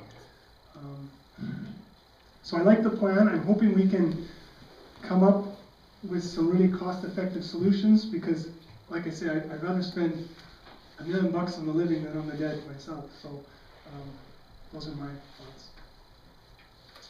Director Bob? Director Mitchell? So just to keep in mind that we do charge for plots, and so just working some of the numbers on it, you know, one of the advantages of this plan, of doing a master plan like this, gives us an idea of how many plots we actually can get on this parcel. And certainly we'll be going back from a pricing point of view when these phases are built to be able to recoup the vast majority of it. The land, there wasn't really any cost to this land, and so we'd be looking at recouping a lot of the cost from the actual sale of burial plots, as well as the perpetual care that would help towards the ongoing maintenance of that facility. Councillor Christie, then Councillor Foster. Thanks, Mayor Christie. I guess as far as cost, we do have to remember replacing the bulb lamp, so let's not forget that. So that is a significant cost. But that aside, I didn't hear too much support for the two close entrances. I think from a design standpoint, I see it being problematic for traffic flow and rather dangerous when services are over. I also think it's an expensive, very expensive option with, we just spent, I'm not sure what the exact figure was in that fence, but it was several $100,000, I believe. And to change it now, I think I just don't see it as being positive, so I would like to give them an opportunity to come up with some alternate designs. Either at the far east end, as Mayor Christie had suggested, or elsewhere on the property, something better than what was done there, because I really don't see that as being positive. It's almost creating another infill opportunity like we've already done, but a far more expensive one by the time we remove the fence, install another gate, change the sidewalk and the road entrance, that kind of thing. I mean, it's going to be at least $75,000, and I think we can find better uses for that money. So I would like to give them an opportunity to come back with a more appropriate access to that property, whether it's from within the old area and moving the existing columbarium. I think if people are approached properly and whatnot, I don't really see it as being that big a deal, but I guess time will tell. I just think that our money's better spent elsewhere. We're going to have enough of it to implement the remainder of this plan without throwing it away on items that really of very little value to us.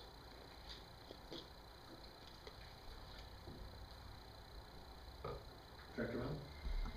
So just to be clear, back to the original question, the points about the entrances and the actual design are points that we can take back to Lees and Associates and ask for some other options.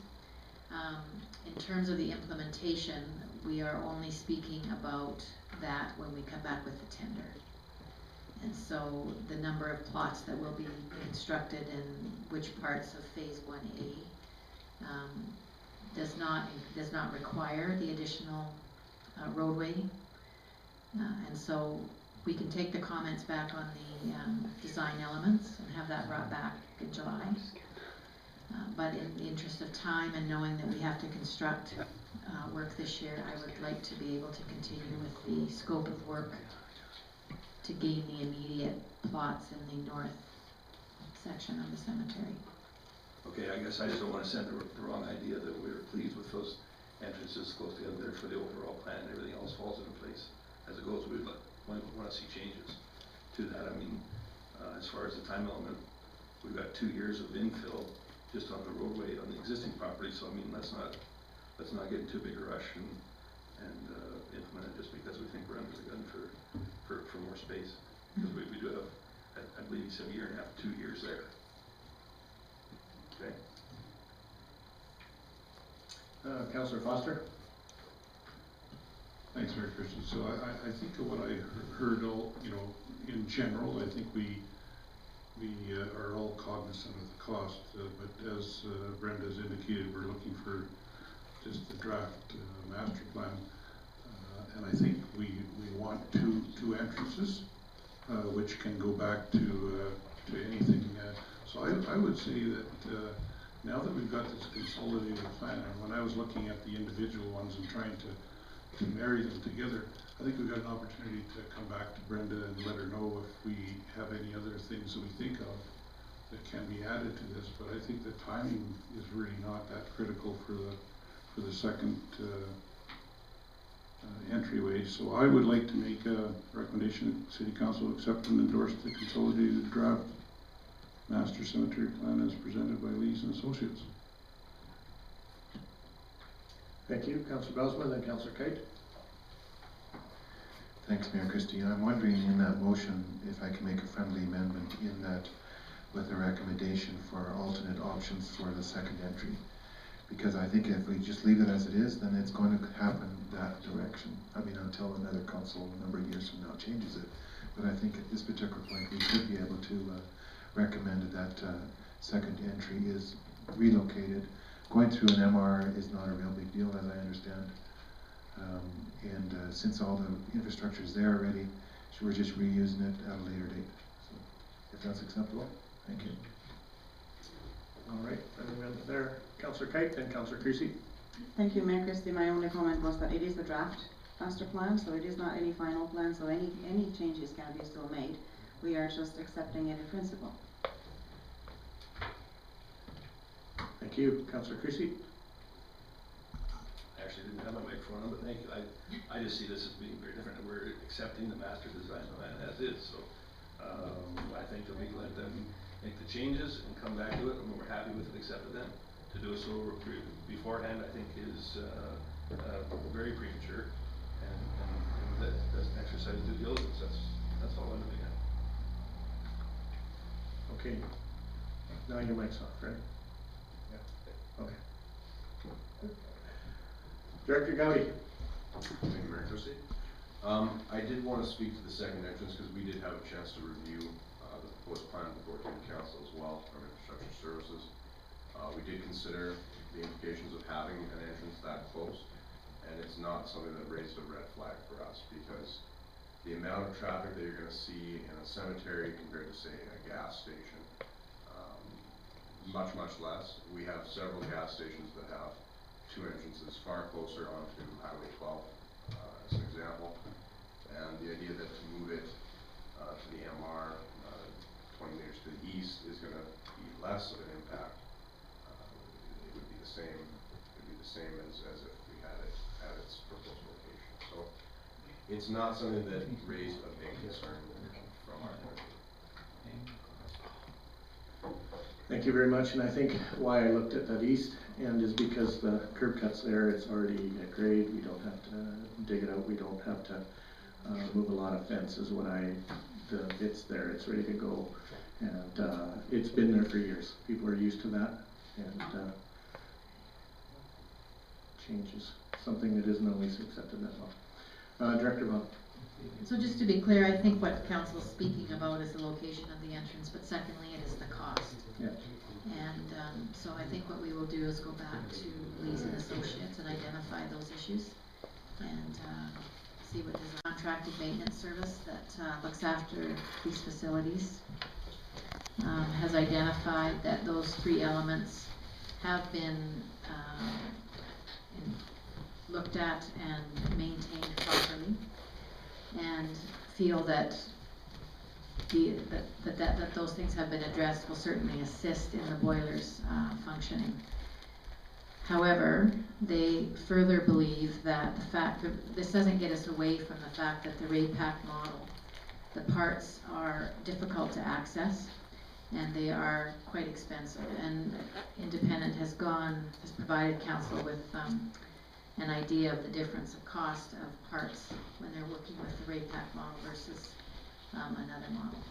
Now, in their letter, Independent Controls has identified a specific boiler system, but it's important to note that as we move forward, should council continue to endorse this project, when we go out to replace the boilers, they will actually go out, an RFP will be released, and the quality or the type of boiler and who installs it will certainly be determined through that process. In the interest of the boilers working throughout this coming winter and avoiding the number of occurrences where they're not working and we're calling in extra service and those kinds of things, administration is recommending that we proceed with replacing the boilers. Throughout the discussions We have had some informal discussions with several service providers, and then we have this formal analysis evaluation. But the feeling is that we don't need to replace the 3 ray packs that are in the LMC, and that there is consensus that 2 of the ray packs would be replaced. The 3rd ray pack would remain online. We would replace 1 ray pack 1 year and a 2nd ray pack a 2nd year with an alternate boiler system. In terms of budget, the 2013 capital budget did provide for us, that quote that was provided in the budget is based on, was replacing all 3 ray pack boilers. And so as we move forward, I anticipate that number to change, and particularly if we simply replace 1 boiler this year and defer another one to 2015, or 14, pardon me. And we're providing this for council to receive as information. Thank you very much. Councillor Rempel. I move that we receive the project update as information. Thank you.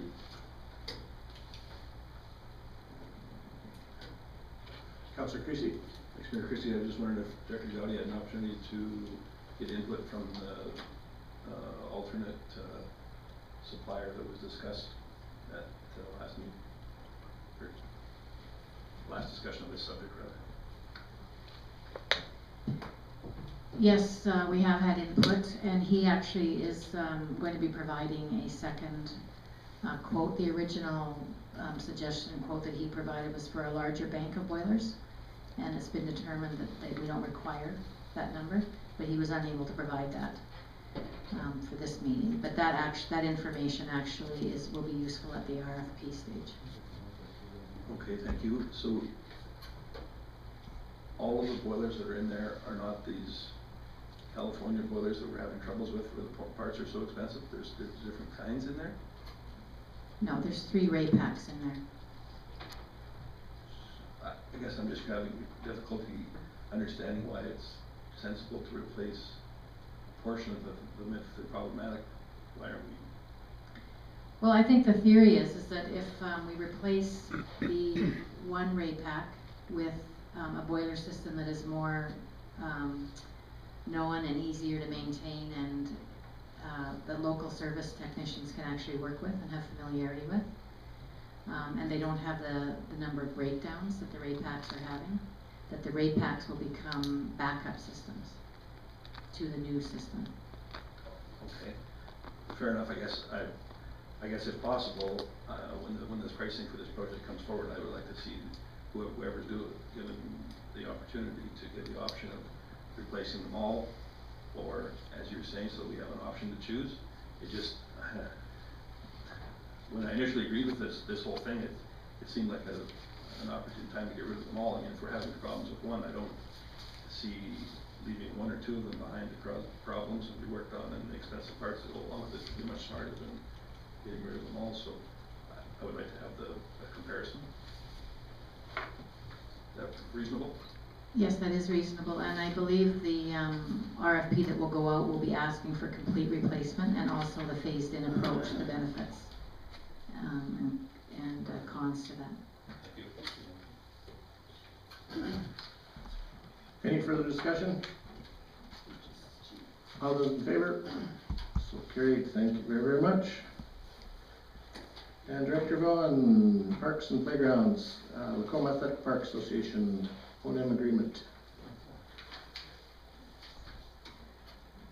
So this will just provide an update on recent discussions that Lacombe Athletic Park Association has had, first with the CAO, and then we have since provided a presentation to the Rec and Culture Board. And as Council will recall, we've been working alongside the Athletic Park Association for a number of years, and we currently have a lease with them, a sublease with them to allow them to have their facility on the school land.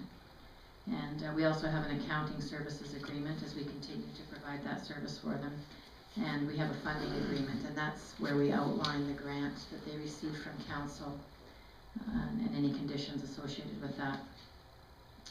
More recently, the group has approached wanting the city to assist with the maintenance of the park, as well as make some arrangements to ensure that there is some level of public access by the some opportunity for public access to the facility by the general public. And in particular, they're looking for maintenance functions that are related to snow removal, turf grooming, sweeping of the turf, and deep cleaning of the turf, and also grass cutting. And then in terms of access to the public, they are proposing that city staff would assist them with opening and closing the gate to the field. In terms of the maintenance, Calvin has been speaking with other communities that have similar facilities, trying to understand the nature and the level of work that is required to maintain that turf in its highest condition, and of course make sure that it lasts the longest amount of time possible. And but we're uncertain as to how much time of city staff that will be required in order to maintain this properly. And so at the time that this motion this idea went forward to the rec board has asked that we return to them with a more specific understanding of what the actual costs and time and money will be for city staff. And we will endeavor to get that number, and certainly we'll be relying on other municipalities who perform this work. In terms of the operations, they are suggesting that a municipal staff person would open the gate, and they will see to it, they will hire somebody to be closing the gate in the evening. And the access to the park for the general public will be subject to pre-scheduled events. So when the park is rented by other groups, it will not be available to the public. So we're providing this information to council just to keep you in the loop and up to date on our recent discussions with the group. Certainly we will be putting these numbers together and taking it back to the rec board, and at that time we'll bring it back to council. Thank you very much. Councillor Kite? Thank you, Mayor Christie. So it is my understanding then that once we know what these costs are, that they will be billed to the Athletic Park Association and it comes from their operating budget? No, so that was my fear. We all remember what they said when they first came to talk to us, that they were going to operate it and they were going to operate it in black. And I'm just reminding council of what our responses then were, because we are here not exactly in the same situation that I said we would be. Director Vaughn? Our intention is to quantify those numbers, and then they would actually be placed as a line item in future budget years. Councillor Connick and Councillor Creasy? Thank you, Mayor Christie. I would echo Councillor Kite's comments. Where does it end? What's the next request from the Lacombe Athletic Park Association? Councillor Creasy? Thanks, Mayor Christie. So needless to say, we've had troubles with this at the rec board too, because of the unknowns and the costs involved in the site. I don't think it's any surprise that the city is going to be straddled with this sooner or later. I'm just surprised at how soon it is, because of the guarantees that we were given in council that it was going to be operated, such as Councillor Kite said. I guess I would like a better understanding of what the $50,000 per annum that the county and the city is giving them, or supplying to LAPA for operations is used for. I understand there's janitorial and utilities was really the only other two that we could come up with at the rec board, but that seems a little unrealistic for $50,000 a year. Maybe it isn't, I don't know, but without any kind of background information and whatnot, we really have nowhere to know where that money's going. And I think for us just to hand over a blank check basically for the maintenance of this park is not going to go over real well publicly, because if we don't even know what the other money that we're supplying them for the initial 5 years of operation, I mean, if a bunch of that money is going to further fundraise for future stuff, and we're doing this on the heels of the agreement we already made, I think we need some more information. So that was the reason why we worded our report from the rec board the way we did as well. Councillor Foster? Thanks, Mayor Christie. I certainly echo everybody's concerns here because this is exactly what we suspected would happen. And I think that we need to go back to the LAPA with our concerns and looking out there where else, to the best of their forecasting, are we going to be requested to help out in the future, because this is a fantastic facility and it can be really utilized for many, many things. But at the same time, we didn't have blinders on. We knew that this was going to happen. So all I can say, for other facilities is thank goodness there's a lot of cement in that other one, because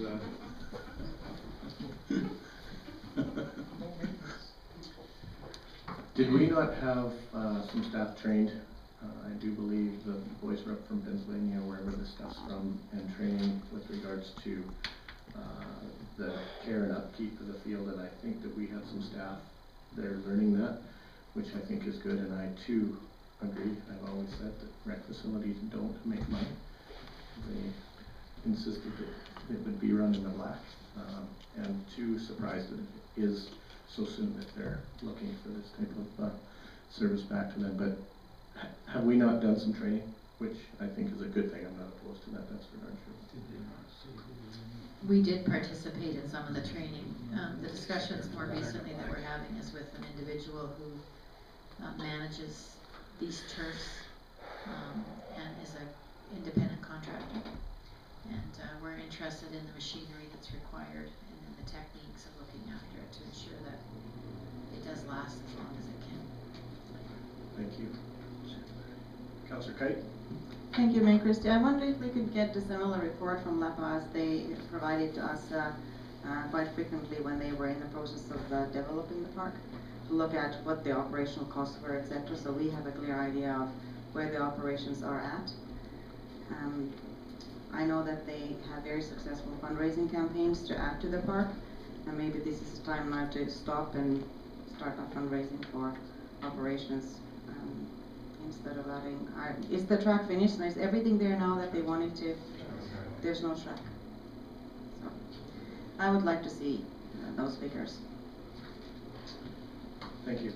Director Mitchell, do you have? No, just from a process point of view, we normally wouldn't bring this back to council before rec board actually had a chance to give a recommendation, but we wanted to just make council aware of this, because you're not going to have another meeting now until July 22nd, and certainly the topic is probably discussed with you at some point outside of these chambers. And given the feedback we've heard tonight, certainly we'll bring back whatever information that rec board might need to help provide a recommendation back. Thank you very much, and we are just receiving this as information, and I think that the rec board is the proper avenue for this to come forth into our organization. So I would say that it sounds like we support the recommendation by the rec board, and we'll watch eagerly as they continue to do this. Absolutely. Thank you. So I'll move that council accept the, is that working? Yep. Council accept the Lacombe Athletic Park opening and maintenance agenda report as information. All those in favor? So carried. Thank you very, very much. Reports. Councillor Belsma. Do you want to go to coffee? Never first.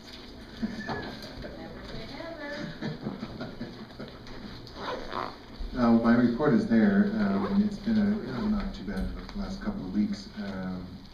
Very long. That are typically known, so we sat down, juggled back and forth with the applicant and internally as to a term that we thought would be appropriate, and that's not necessarily connected to anything that is in provincial or federal documents or the term in the normal terminology. So we went with supportive residence because we wanted to emphasize the home setting of it and try to deviate away from anything that would be institutional in nature. So that was our focus with the supportive residence as opposed to supportive living. Yeah.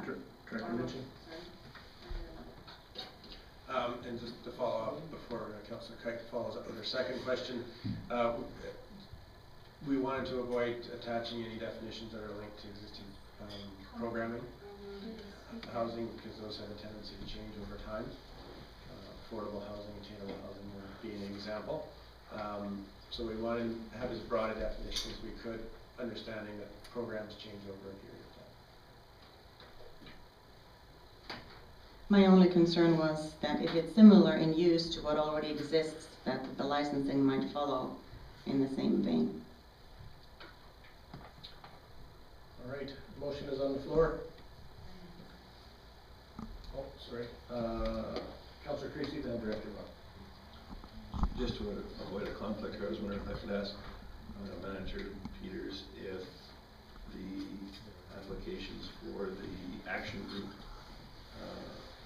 homes would fall under this purview, or do they intend on having 24-hour acute care, so therefore they're exempt from this particular text change? The application from the youth group? No, from the action group. From the action groups. If they have on-site facilities, then we would see them coming through under the adult residence definition as they currently are. Thank you. Director Law. Just to Councillor Kite's comment, supported independent living is a term that is utilized currently. It does reflect programming, but more importantly, it reflects a direct funding relationship. So there is a service purchased on behalf of an individual. This model seems quite distant from that, in that it's a group of individuals who are going to build and operate a home, and they are going to oversee applications and who lives there and the guidelines of what will occur. Super. Any further discussion? All those in favor of first reading? So carried. Thank you. Don't move. Bylaw 300.80, land redesignation, FD to R1C. Planner Kircher. Thank you. We have before you the first reading for bylaw 300.80, which would be the rezoning for phase 1 of Trinity Crossing. So the land is described as part of Northwest 324026 west of the 4th, and it's currently designated as future designation district. The proposal is to rezone to residential smaller lot single detached dwellings district R1C and public and institutional use district P. The application was received from Sabre Properties Limited for this rezoning. It will help facilitate the future development of phase 1 of Trinity Crossing. These lands are contained within the Trinity Crossing Outline Plan, which is adopted in May 2013. The phase of development will comprise of 27 residential smaller lot single detached dwellings R1C parcels and 2 public and institutional P parcels. Subdivision application has been submitted as is being processed concurrently. The proposed rezoning meets the requirements of the Trinity Crossing Outline Plan as seen in the phase 1 proposed phasing map. So the diagram and image up on the screen is the proposed rezoning areas. So obviously the yellow would be the residential parcels.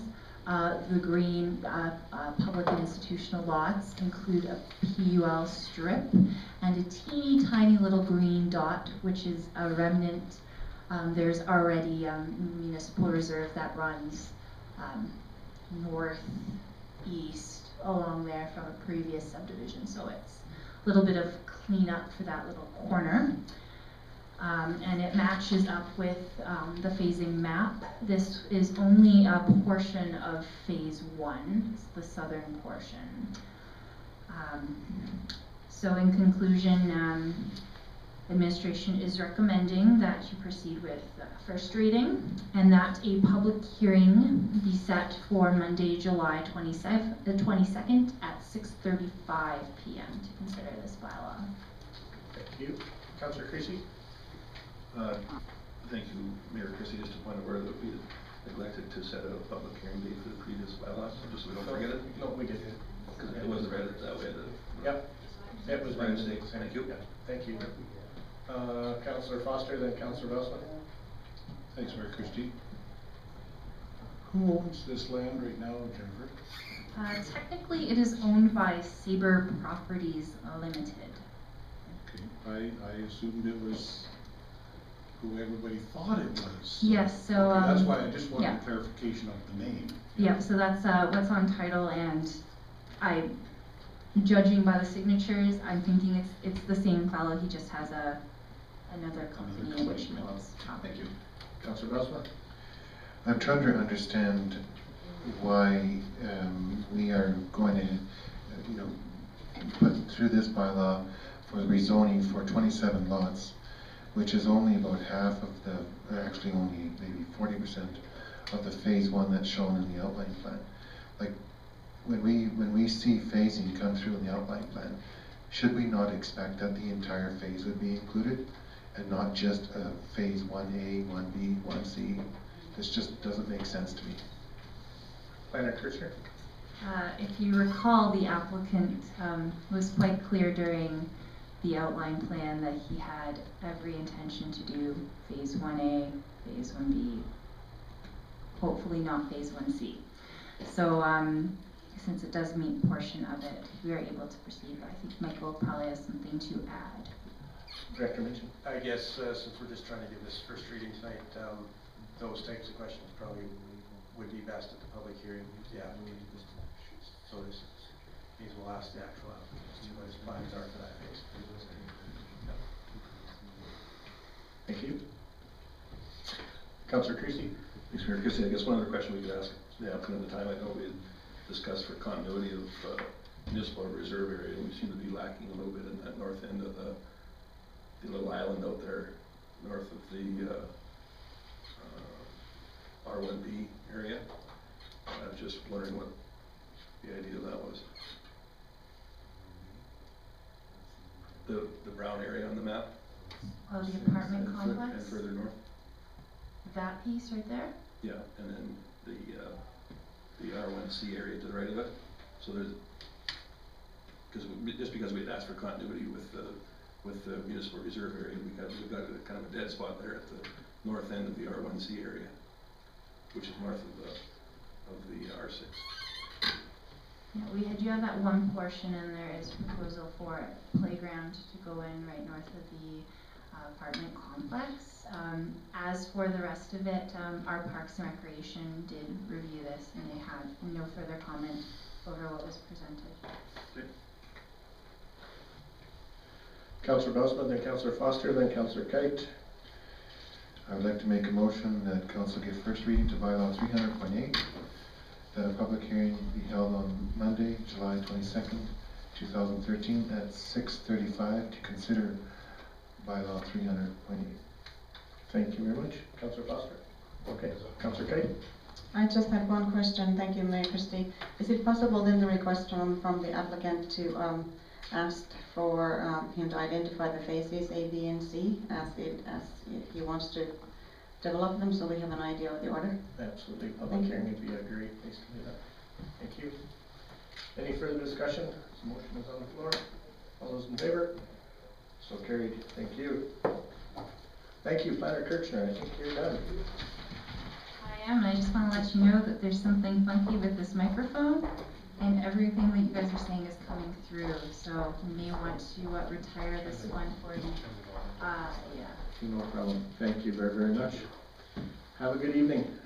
You want to take a 10-minute break? Yes. Okay. We'll be back at 7:15, somewhere around there. Thank you.